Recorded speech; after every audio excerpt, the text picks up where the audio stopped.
Hi everyone, it's William in the evening. It's about 7:17 here Pacific time, and I had students today and lots of driving and traffic, so that's why I'm doing this late, and I don't know if I'm going to get to the video for the 1921 diary entry. So if any of you, as I very much hope, are watching both videos every day, then apologies for that. I may yet be able to do it, but I doubt it because it's a complex diary entry and it will require some translation work.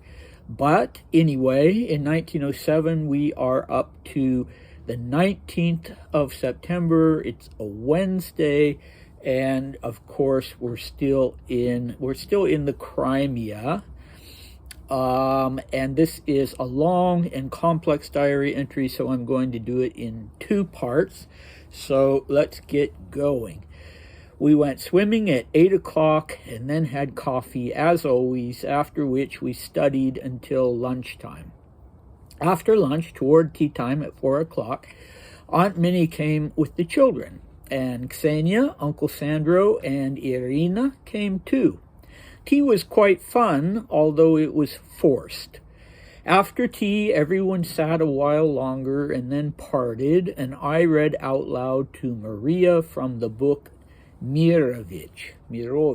Don't know where the stress is, sorry about that.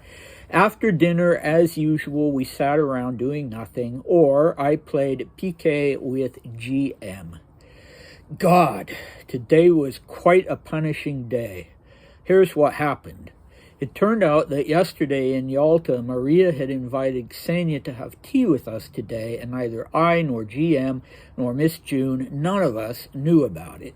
So when Miss June told GM about it, now in parentheses, Sasha Rikin told her that they told her about it this morning, end of parentheses, he, of course, was very understandably displeased.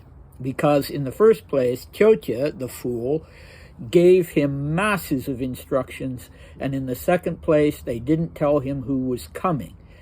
And then Miss June was frightfully offended at not having tea with us, but GM very delicately, right from the beginning, said that he and MN would go to Mishkor. But now GM is really in a good mood. Okay, so that's the first part of the diary. I'll just remark that Maria, even though Dmitri says we went swimming, Maria was not swimming or riding horseback that day. So as he mentions in the next half of this diary entry, but it is interesting that he says that after coffee we studied until lunchtime, he says. So I think Maria was done with school. I don't think she was taking courses like Dmitri was anymore, but I think, he's told us that she was studying Swedish. So anyway, they both spent that time after coffee, before lunch, having or studying. Okay, and then surprise, surprise, people start showing up for lunch. Or actually not for lunch, I should say, but after lunch, toward tea time, which is usually 4 o'clock. It's not just Aunt Minnie with the two children, which I think nobody could have objected to, the two little girls, but it's also Sandro and Ksenia and their daughter Irina. So Sandro, Grand Duke Alexander Mikhailovich, who wrote Once a Grand Duke, Always a Grand Duke, 2 volumes of memoirs. Ksenia, the Tsar's sister, the Tsar's eldest sister, or I should say the Emperor's eldest sister, the younger sister being Olga. So for some reason, Dmitri does not say Uncle Sandro and Aunt Ksenia. He says just Ksenia. And I'm not sure why that is, but she is the only one and only Ksenia who could be there in this instance. And they bring their daughter Irina, who was, I believe, 4 or 5 years younger than Dmitri. So she would still have been a girl, around 12 or so years old.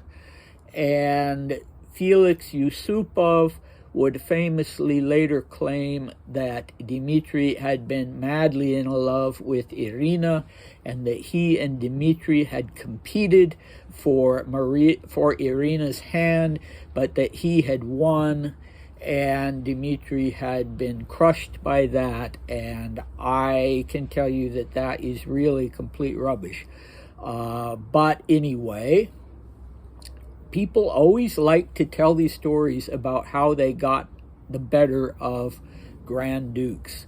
And you have instances of that coming from various people's memoirs and things like that. I think I mentioned one about, someone who'd been shooting with Dmitri saying that, he didn't know anything about rifles, and that he blamed his poor performance on his rifle, and so on and so forth. And that just doesn't sound like our Dmitri. He was, in fact, all too ready to take the blame for things, especially when it was a matter of performing badly at some kind of sport. But I guess that was kind of a sport in itself. You could brag about having in some way, gotten one over on a Grand Duke. Anyway, I'm digressing. So they turn up for lunch, tea, and it's fun. But it's odd the way he put this. Tea was quite fun, although it was forced. So usually in English, if you say something it was forced, you mean like if the conversation was forced, right? That means nobody was at ease. There was a little bit of sort of unspoken tension. And I don't think that was the case. Otherwise, it wouldn't have been fun. So I suspect what he was saying is that the event itself was forced by Maria, so there was a little bit of underlying tension, yes, not with the guests so much as with Dmitri himself, worrying about how GM and Miss June, well, he already knows how they responded to it, but what the repercussions are going to be. Okay, so there's this charming scene then. The guests apparently don't stay very long. Maybe they sensed that that there was something going on that made them not unwelcome, but it was a little bit strained. So then Dmitri reads out loud to his sister until dinner time. So that's nice. The two of them spending some time together before she gets married and goes off. And I had to look up the book because I hadn't heard of it, but it sounds like a really interesting book. It sounds like one I actually will look into reading. Mirovich, it's by Grigory Danielevsky. It's a work of 19th century literature, but it's about the 18th century. It's about Peter III, the husband of Catherine the Great, and there's some kind of intrigue going on in this book where the title character Mirovich finds out that the real heir to the throne, that Peter's real son, is locked away in Peter and Paul Fortress or something like that, and he decides to use that as to intrigue to bring himself to the top of the pecking order at court. I don't know. So, but it sounds very interesting, and it's interesting that the two of them were reading something about the dynasty and about Peter III, because if they were not actually descendants of Peter III, then they weren't really Romanovs, because Peter III was a Romanov through the female line, not through the male line. So in that sense, they weren't Romanovs anyway, but they could have claimed at least to have been descendants of Peter the Great through his brother Ivan V. But anyway, I'm getting too deeply into this. Anyway, it's interesting that they were reading the book, and it's a book that I want to have a look at myself and see if there was anything in it that, that would have been considered a little, I don't know, politically, risky's not the right word, but a little bit controversial politically. Okay, so Dmitri is very worried about the situation with GM. He's not happy. You can't blame him for being unhappy. Even though it sounds like it was fun, Dmitri says it was quite a punishing day. And one of the reasons that it was a strain on Georgy Mikhailovich was that Tyotia, so Aunt Ella, had given GM all these instructions about what the kids were supposed to do or not do, what was allowed and what was forbidden, while the kids were without her in the Crimea and without Nicholas and Alexandra to oversee them. And they were not supposed to have guests, and they were only supposed to go out on Saturdays. And so that put GM in a tough spot. You know, it was his responsibility to carry out what Ella had asked him to carry out, and Dmitri's frustrated with it. He calls Tyotia a fool because, they are a young man and young woman, and she is treating them like little children. And, I suspect, as I mentioned before, that she's also carrying out these very, very strict rules that they lived under when Uncle Sergei was alive. And he's not around anymore, and the rules were excessive to begin with, so she needs to just sort of let it go. But anyway, Miss June was frightfully offended because apparently they didn't ask her to join them for tea, and that's typical of her. She expects to be included. She's upset when she's not included.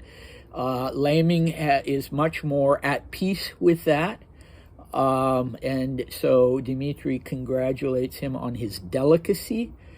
As soon as he finds out that this is going on, he and his wife go off to this nearby village of Mishor. I don't know what that is. I did look it up once. But, all of these places in the Crimea had beautiful views and were on the sea and had historic buildings, so they go off there. And as it turns out, when he comes back, he's really in a good mood. So he had a good day there. So things weren't as disastrous as Dmitri had feared. So who is this Sasha Rikhin? I don't know. There's this very complex confusing sentence in parentheses. Sasha Rikhin told her that they told her about it this morning, and I was thinking, one of those hers has to be Sasha, because Sasha can be the diminutive form of Alexandra and also Alexander, so it could be a man or a woman. But then if it had been a woman, her name would have been Sasha Rikina and not Rikhin. And so I don't know what he's talking about with that. Your guess is as good as mine, but somebody told Miss June at some point, and blah, blah, blah. And the whole thing was a big surprise to GM. So what I find interesting about all of this, we don't get a lot of detail on, what Dmitri thinks about Uncle Sandro and Aunt Ksenia and what he thinks about Irina. He doesn't say anything about that. It'd be interesting to know. But he doesn't say if he likes the book or not. But what we can get out of this is how much he took things on his own shoulder. In his later life, when he was an adult, he wouldn't necessarily be the most responsible person in the world, certainly not with money. But yeah, as a boy, as a teenager, already beginning when he's 14, he really feels responsible. And he feels like he kind of needs to be the one that bears the brunt of things if anybody is unhappy. And he also is upset if parents aren't doing what he considers to be their duty in relation to their children. So he doesn't think that Nicholas and Alexandra are raising their children well. And when we get to later years, when Rasputin comes into the picture, and when Dmitri finds out about Alexei's hemophilia, then you're going to see in Dmitri the same second guessing, the same, well, you know, they shouldn't be letting Alexei do this, they shouldn't be letting him do that. And so he's kind of the little he's acting like the man, like he's the one, not in a macho sense, but like he's the one who's ultimately responsible for things, and everybody else is a little bit irresponsible. Maria is certainly irresponsible.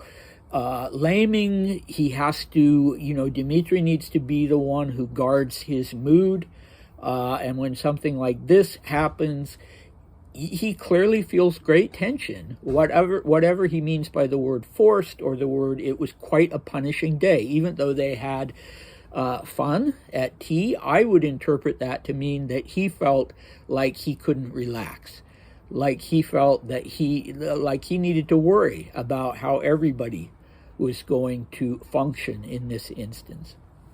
So anyway, you can disagree or agree with that as you see fit, but that is my interpretation. So come back for sure tomorrow for the second part in this diary entry. Continues to be quite interesting, and Dimitri's father comes into it tomorrow, and so yeah, and I don't have any students tomorrow, so it's kind of a day off for me, and I'm looking forward to that, and I hope to see you then. Bye.